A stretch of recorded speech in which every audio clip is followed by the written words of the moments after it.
Ngayong araw ang opening ng Ambungan Festival 2026 dito sa Nueva Vizcaya. Ito nga pala ay ginaganap taon-taon tuwing May at dito ginaganap sa Kapitolyo ng Nueva Vizcaya.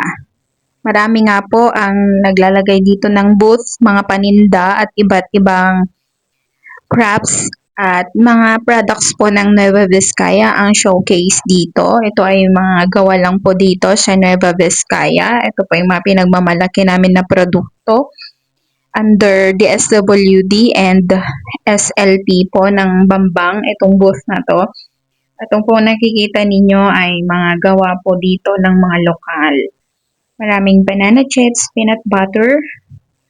Sa murang halaga, may mga handmade bags din from beads, fuzzy wires, at syempre, hindi rin pa uhuli yung ating mga crochet items.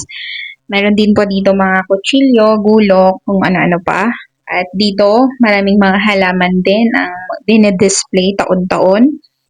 Orchids at lahat na po ng mga tanim sa bakuran andito na po. Marami din po dito mga furnitures, handmade na bags, all products po ng Nueva Vizcaya.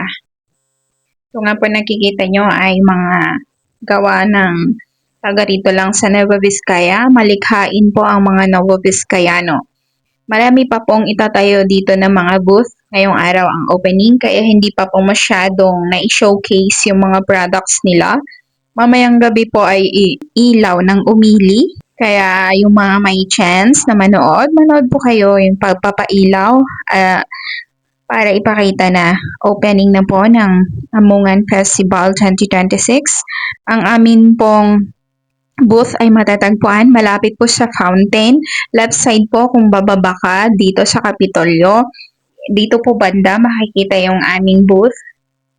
Diyan lang, bungad na bungad lang po. At meron din po dito yung ice cream na maanghang, hot sauce, chili oil, at lahat po ng ice cream nila dito ay may mga maanghang. Itong mga ice cream nila ay may iba't ibang level. Yung level 1 nila ay mango, level 2 ay ibang flavor naman po. At ito nga, bumili tayo. Yun lang at maraming salamat sa pagnood. Bye-bye!